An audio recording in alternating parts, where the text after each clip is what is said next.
Welcome to A Matter of Music. I'm Dawn Wisner-Johnson. And I'm Beth Wisner-Jansen. And we're here to give you tools, education, and ideas to navigate through this crazy business of music. Thank you for joining us today. We are going to talk about metadata today, but before we do, Beth, please tell them about some of the things that we have available to them. Well, we have this podcast, which you can hear on anywhere podcasts where you listen to podcasts. You can also watch it on YouTube, and we have some screenshots coming in this one. So if you're listening on the audio version, if you want to pop over to YouTube, if we say anything that piques your interest, we're on YouTube, amatterofmusic.com. And also we have classes. We are just at the end of our first class, which is A Matter of Sync. And we will be doing a new class in January, I believe, end of January, called Everything the Do-It-Yourself Artist Needs to Know, where we will cover everything from writing songs and getting the right documents with your co-writers, all the way up to getting published and what that means, and all the metadata, that kind of stuff, a little bit of everything for the new music world that you're in. We also have consultations available, Dawn or myself or both of us, if you need us, to go over contracts. And also Dawn is starting to do some placements.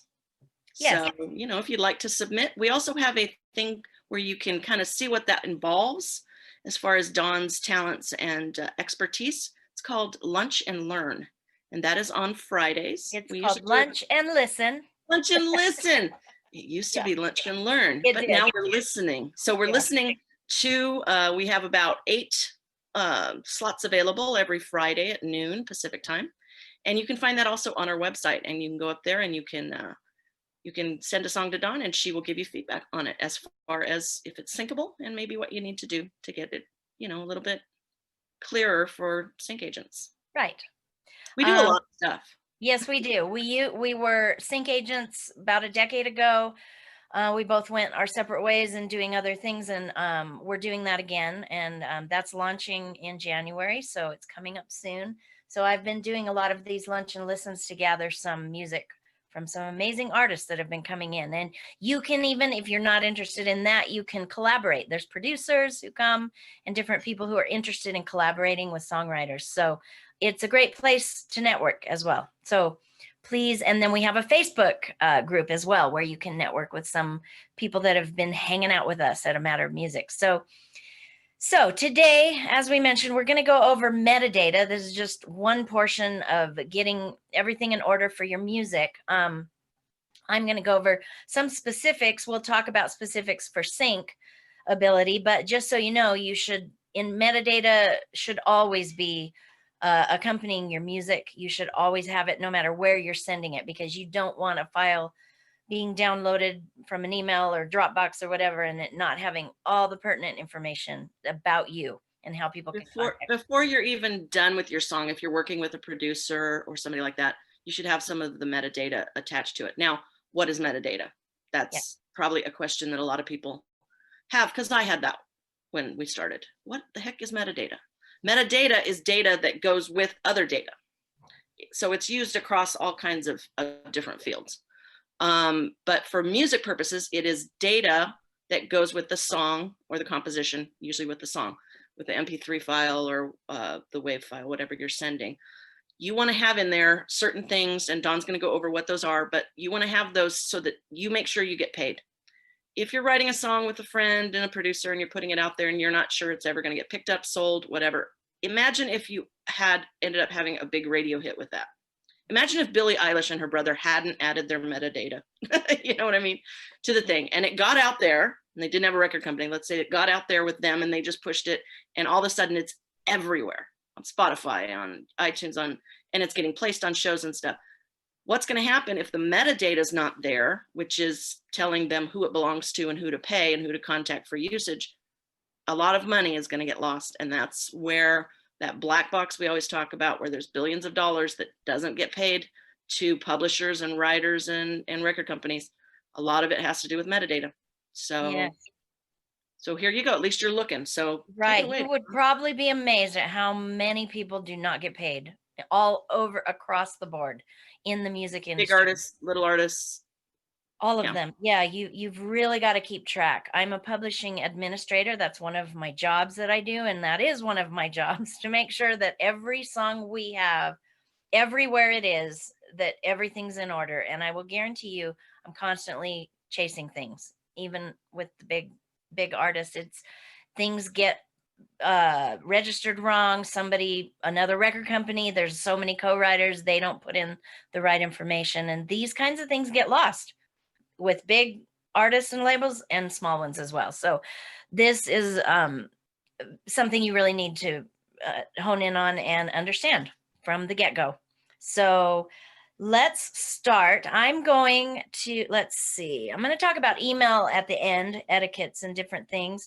I'm going to share my screen right now. We use Disco in the industry, and let me find it. Hold on a second.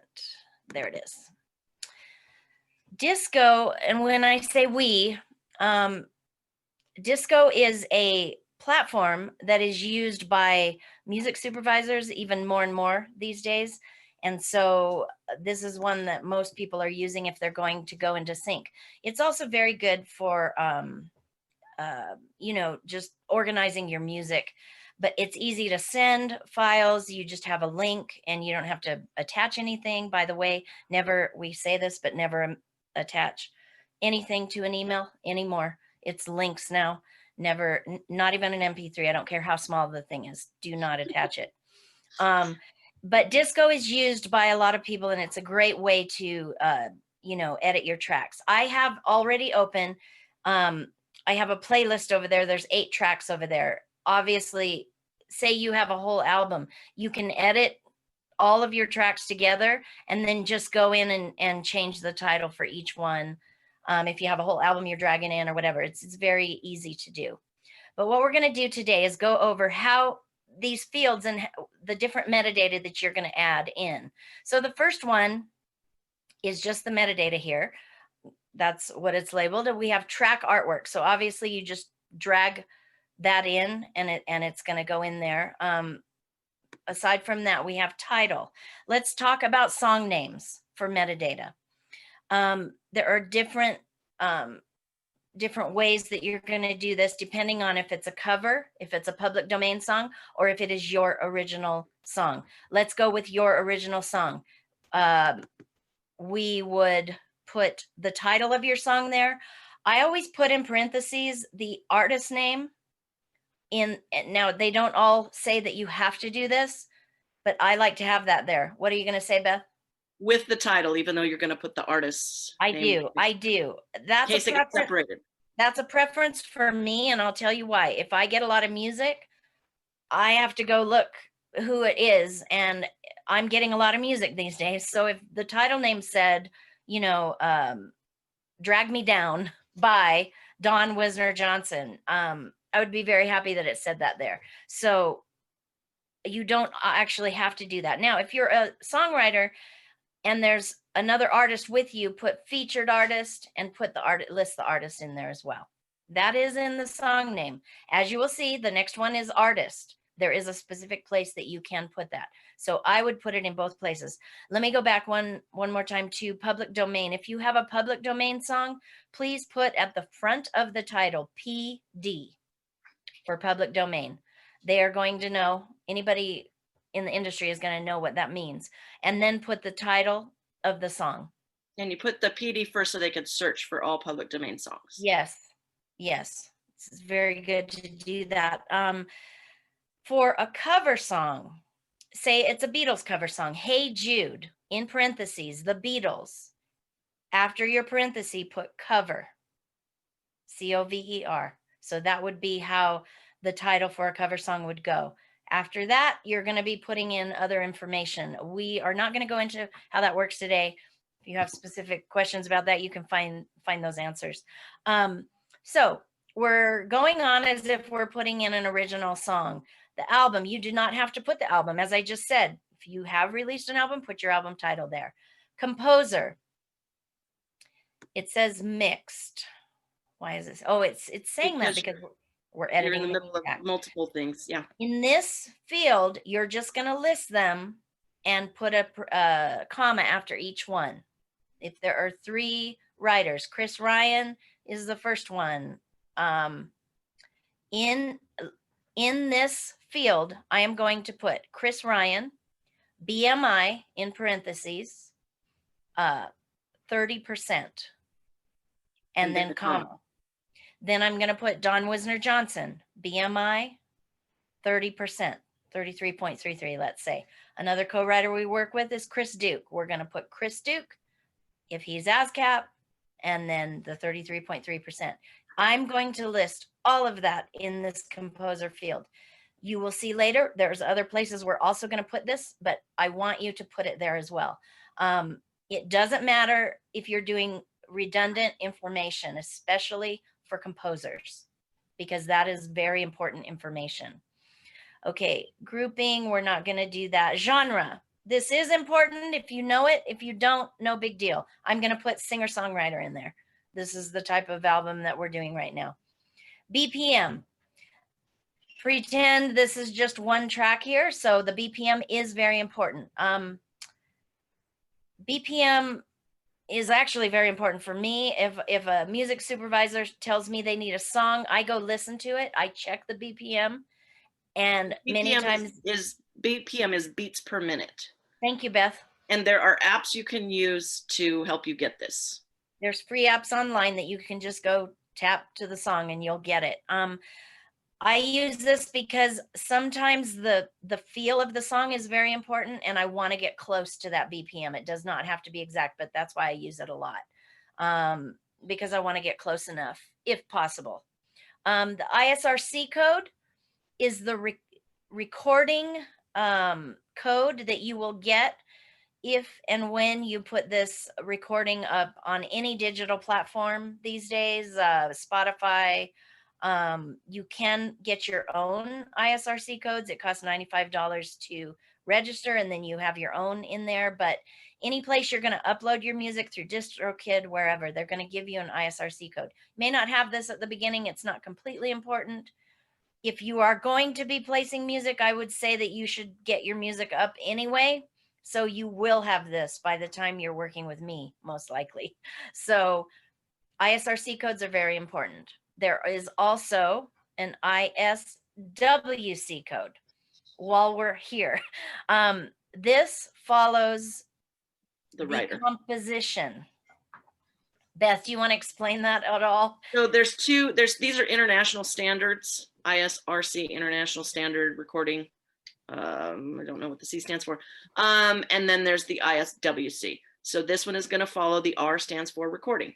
And so there's a company. It's it's not a company. It's an organization you can go to, register, like Dawn said, to get this if you want.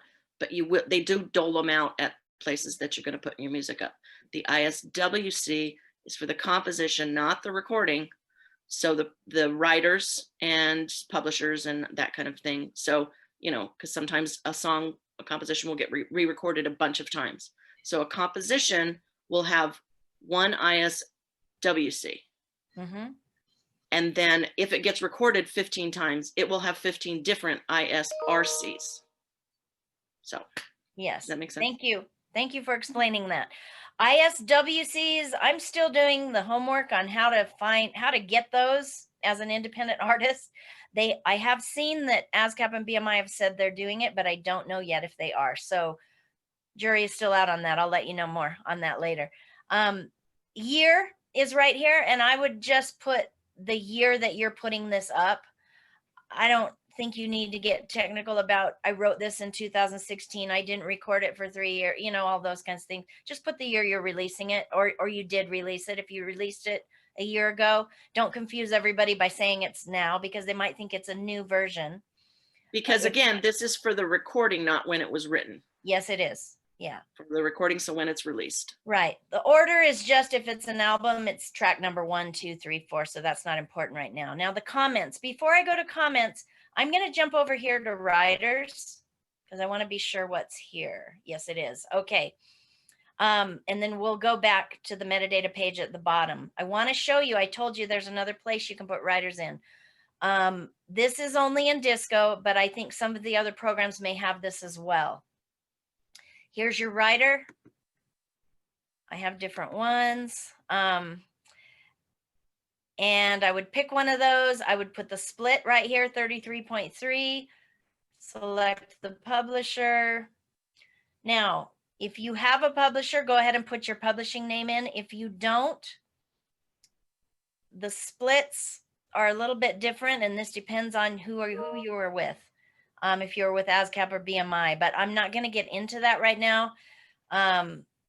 It's good to have a publishing name for your track. If you are a BMI writer, here's a little tip. You don't have to have one. They will pay you your publishing money based on whatever you get placed as a writer. If you register your song with BMI as a songwriter and do not have a publisher, they will assume that you are the publisher under your name. Yes. This PRO number we call an IPI. Let me see if they're going to tell you this. They're saying general work number. So in this place, I would put IPI number 2850689. I'm seeing if it'll let me do a bunch. That's just a fake one.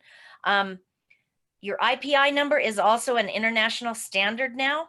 It comes from your ASCAP, BMI, or CSAC, or SOCAN, or wherever you are listed as a writer. You will find that. You simply go to your writer's information and it will follow your name.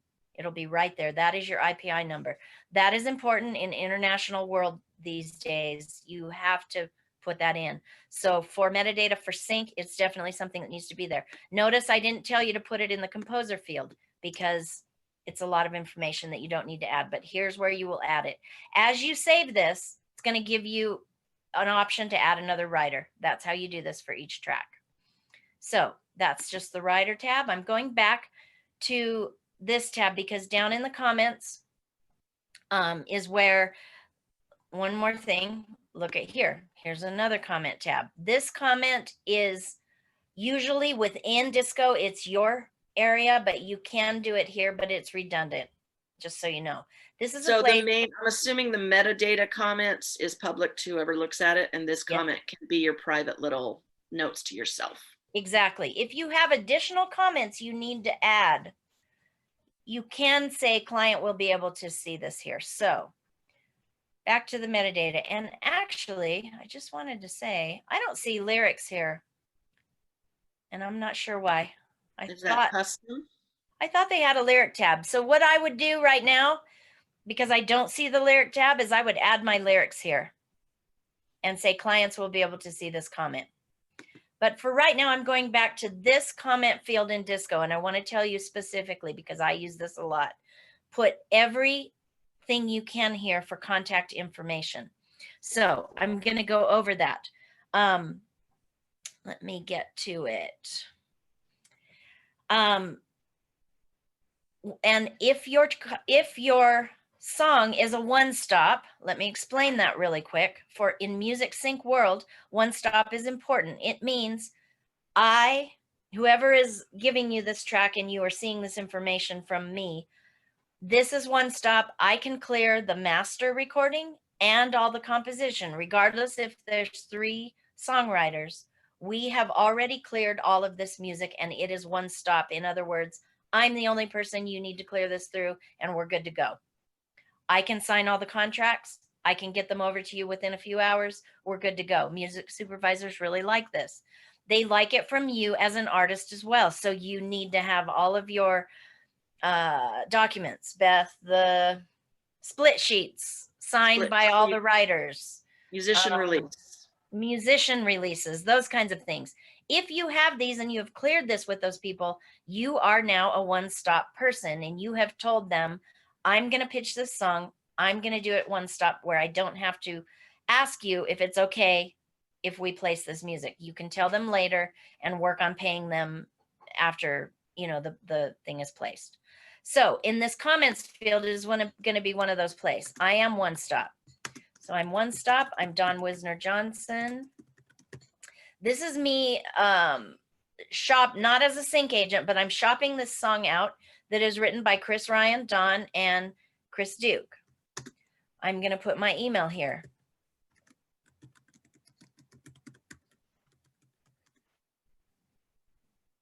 I'm going to put my phone. I'm going to put my website. If I can type it right. Okay. Third time's charm. Right. I'm going to put master controlled by Don Wisner Johnson and master controlled 100%. You want to explain why I'm putting that, Beth? So if somebody wants to use a song for sync, for a TV show, for a film, for a commercial, there's going to be two sides of that. There's going to be the composition side, the people that wrote it, and there's going to be the recorded version side. So there's the publisher and the writers, that's one side, and then there's whoever owns the master recording. Since we talked about, same song can be recorded a bunch of times and you can do covers, the master recording is going to be possibly owned by somebody who didn't write the song. So what Dawn is saying here is that not only is she with the one-stop, she's a one-stop, here's all of her information. She's saying, I wrote this song, I'm the co-writer, but I also own the master recording and I have permission to make a deal with you. Right. Yep, that's very important as well. Beth, can all three writers have 100% controlled master? No, you got to pick one. You got to pick one. However, pick the one that's going to do the work. Don't give it to that doesn't finish.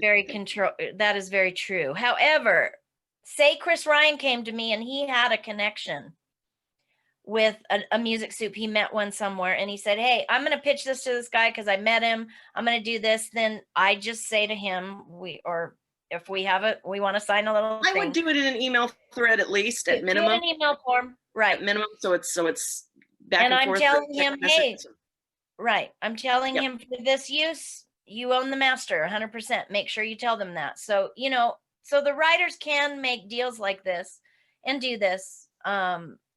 It doesn't mean that Dawn's the only one that's going to get money off of this.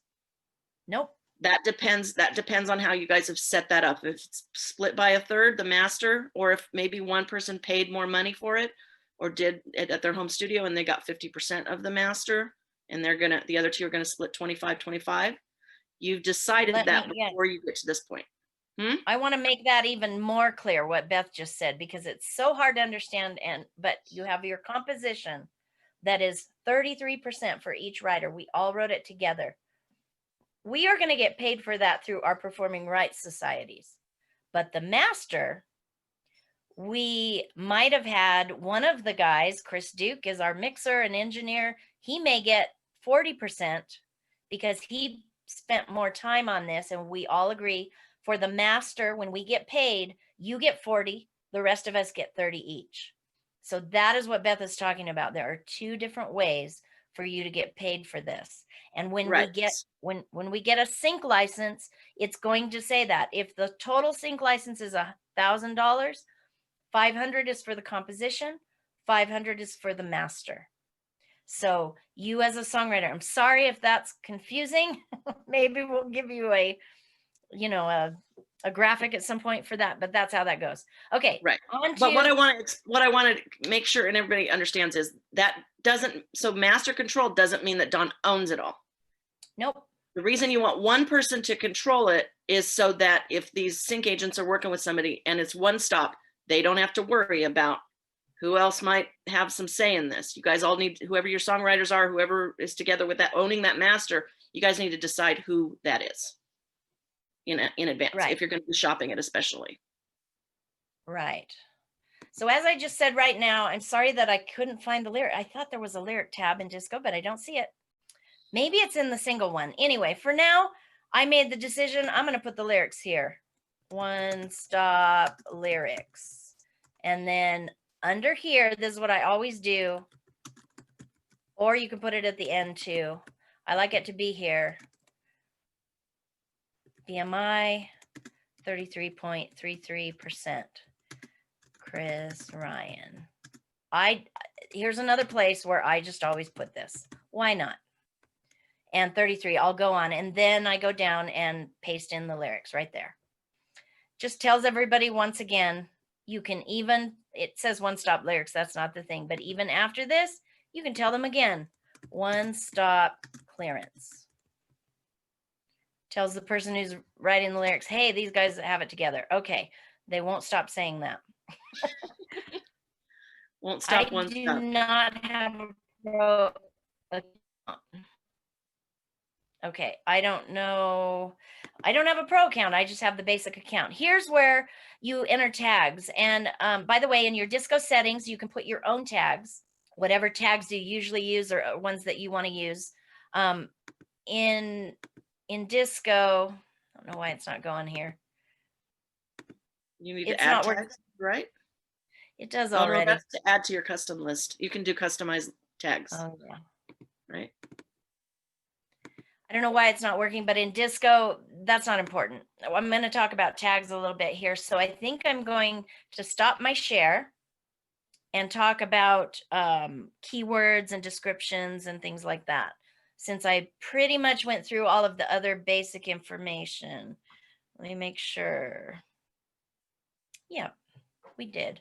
I'm going to stop my share and come back to you. Hi. So those are some of the basic things, even as an artist, that you're going to have in all of your music, whether you're syncing it or not. Let's talk about when you're going to be actually syncing it, sending it to me as a sync agent. I don't want 50 keywords. I don't want even 20 keywords, by the way. I want you for each track to really hone in on what this song is about. Say, I already know it's a singer-songwriter. Is this one about love, or is it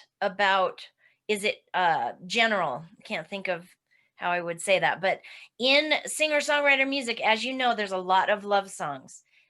Sometimes I'm searching for a singer-songwriter that is not about love at all. The commercial, whoever they are, they're saying, we don't want a love song. We want something about that's uplifting, about people getting together and those kinds of things. So when you're tagging your songs, think about those kinds of things. Obviously, if it's a love song, put love song, put romantic. If it's gentle, if it's in 3/4, I may want to know this, because those work well for dance scenes, those kinds of things. So really hone in on your keywords and think about the ones that would be most important. Now for yourself, in your Disco, you can have your own places where you put as many as you want, but just be careful not to overdo that. You can also have a description. You can, in the description, you might want to give them if it's an emotional song, you might have said emotional in keywords, but tell them what emotions this evokes. Yes, in the description. So you already said it was emotional. So what would some of those words be, Beth? If it's sadder about losing your dog. You can get a little more specific there, because more detailed. Pardon? A little bit more detailed. A little bit more detail in the description. I don't mind that, but yet don't give me 20 keywords and then 3 paragraphs in the description. Give 1 paragraph and a few keywords that are very pertinent to it. So looking at my list to see if that was the last one. So let me tell you about metadata. We talked about, the first part we talked about is the ownership metadata. That is the one you're always going to use for artists. Anybody who has a song, you always have that. Descriptive metadata is some of the things I just now talked about. Recommendation metadata is another type. This would be similar to, and I want you to know that you need to be very careful with this.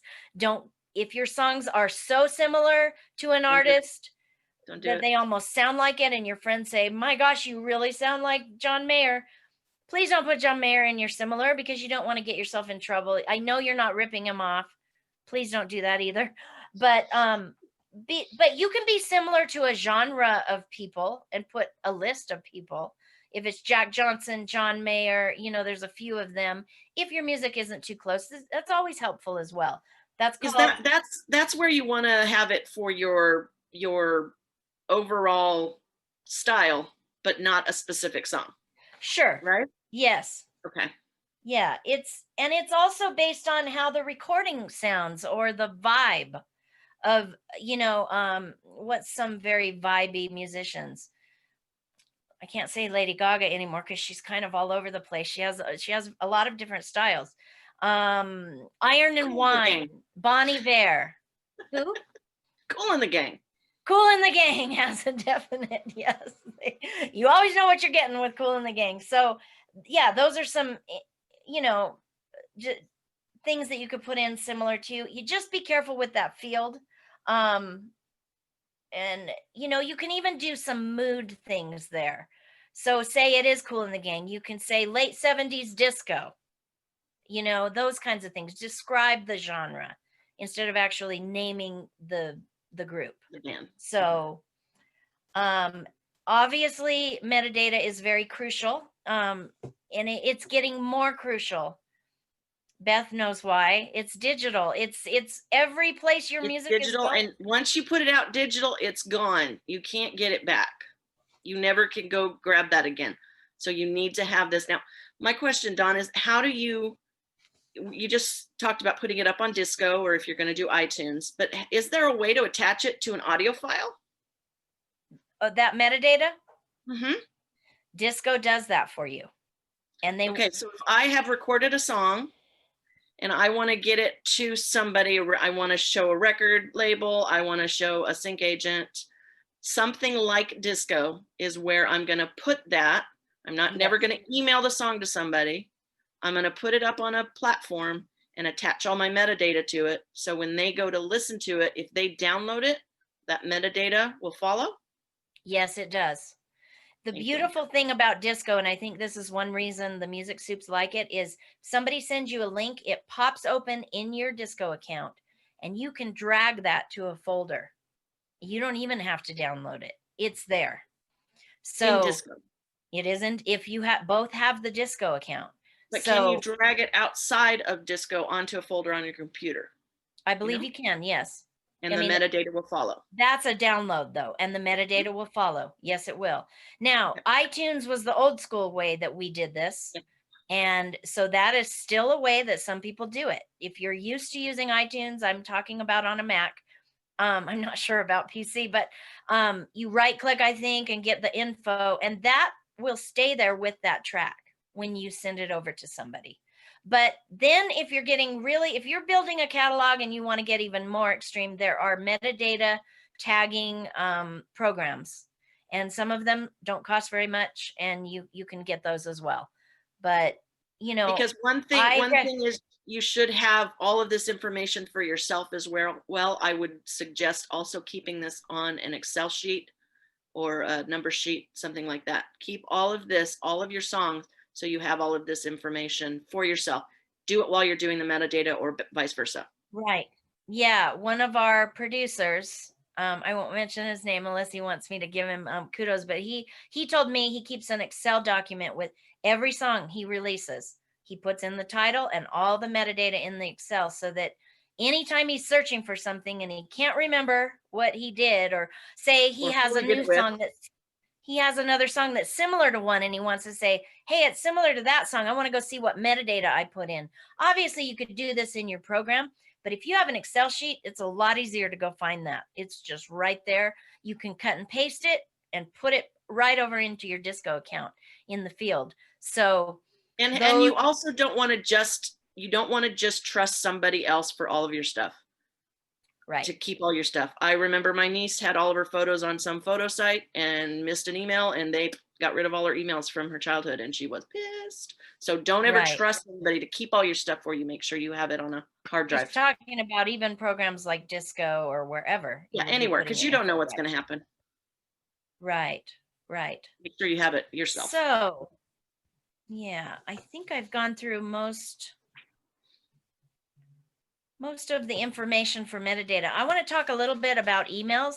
I'm talking specifically once again about music supervisors, but this is a good thing to follow with email etiquette and in subjects and different things. So let me explain what I want to tell you about this. In your subject, if you're emailing a music supervisor, these are some of the fields, these are some of the things that you want to have in your subject field. Your name or your artist name. If it's me and I'm sending something about an artist, say it's Chris Ryan, I'm going to put in Chris Ryan's name.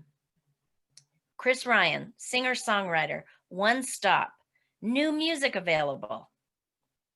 Pretty much that's it. Or I might put new music for sync. And then now do this all of the time when you're emailing anyone in the industry. I was talking in one of our classes about those email threads that go on and on and on. And sometimes I'm looking for something that somebody said, and it's like, I wish when they sent me a link, they would have said, gone off thread and say, hey, here's a link to what I was talking about. It gets so crazy. So I'm not don't let an email thread go off topic and keep going, because then you're never going to be able to find it in your emails. It gets right. So and if you're doing this with a music supervisor or with a sync agent like me, and I say to you, hey, that sounds like a great song, I'd love to hear that. Don't send me a link in that thread. Send me a separate link and put exactly what I just said, because I want to grab that, put it in a folder. I'm going to grab that email, put it in a folder and save it so that I know here's the one. Now, if I asked you, you can put the song title in the subject as well. If we already talked about it, definitely put the song title if you talked about it with somebody. Keep your subject as short as you can. Figure out how to make things shorter, but those are very important things, especially for people who are very busy with their emails. So, and in your email, keep it short and sweet. If you're sending them something, don't go explaining again everything that you explained prior. This is a great song for blah, blah, blah. This is how I wrote it with so-and-so. I just love this vocal. It's so good. You should hear, there's even, hey, I've already stopped reading. If I'm a sinking, I'm like, I'm done. I'm out. Don't forget that there's a build at the end. Don't worry about this. You can put 2 sentences that might explain something very quickly, but don't go overboard with that as well. Don't forget your link. This is crazy. I do it all the time. We all do it. I'm just reminding everybody. Put the link in there first when you do the thing. Copy and put that in. Restate that it's 100% clearance and it's one stop. One stop, one stop. Don't forget to say that. In your signature, please have all your information. Anything you can think to put there that person is going to want to find. If I'm syncing for an artist, I may put the artist name down there. Don Wisner Johnson, representative for Chris Ryan. And then right under that, I may put his website. Just so they know if they want to place this song, they might go, wonder what this artist has been up to. I'm going to go see. So your signature is always very important when you're talking to people. Your name, your email, your website as well, so they can get to you right away. And your phone. So yeah, just wanted to talk a little bit about email etiquette because it's so important in our business. And by the way, try to say something nice to the person up front and at the end if you can think of it, because everybody likes to think they're almost your best friend. So think about that as well. I got so much to say about that. The only people I know that don't do this are more lawyer type people, but anybody else. I have a hard time with this. I have a hard time with being really nice and fluffy in emails. I'm like, whatever, here, that's what you wanted. Go. It's not good. She should have been I have a hard time even saying hello to so-and-so. Hi. I just, you know your name. Come on. I know. It's bad. It's not People good. want to know you're interested in talking to them. So I don't know what this is about, but it just is this way. Be nice. And be nice. Don't be like Beth me. should have been a lawyer. So most of the lawyers I know, they're not very nice. I mean, that's not good to say. I just want to get down to business. They do. They want to get down to business, and they are kind people. And several of them I know have a crazy sense of humor. So I do enjoy that. They might make fun of us saying, how are you doing today? And they're like, why do you care or whatever. So I find it funny that it's appropriate now in an email to say hi. I'm like, when did that become okay? I'm that old that I'm like, you don't say hi to somebody you've never met. You say hello. You say, I hope you're having a dear, whatever. I'm that old. yeah. So that's why I have a So problem. I think we have covered everything today. We were a little shorter today, but we wanted to be, because I want this to be something you can listen You to, talk too much. figure out what you're doing, and go forward. So thank you for joining us. Don't forget, Please go check out our website, please, yes, please, please, because we have so much stuff going on. We don't want to bore you up front, and I kind of went a little long today, but we want to get in touch with you guys. So, and we want you to become part of this little community we're starting. And Dawn is looking for new music. So go check out our website, Lunch and Listen, on and Friday. by the It's way, on one more thing about metadata. If you take our all things sync class, which is not the next one, but it would be following that, or maybe even simultaneously, we'll see. We do go into this in detail. We go over it for you. We let you know, hey, this looks great. Maybe you should fix it this way. We really help you out with your music. I listen to quite a few of your songs, and we go over that together. So if you're interested in that, that's going to be taking place next year. So I just wanted to say metadata is something we cover there too. So yes, Lunch and Listen coming up every week. So sign up, and thank you so much for joining us. Have a great week.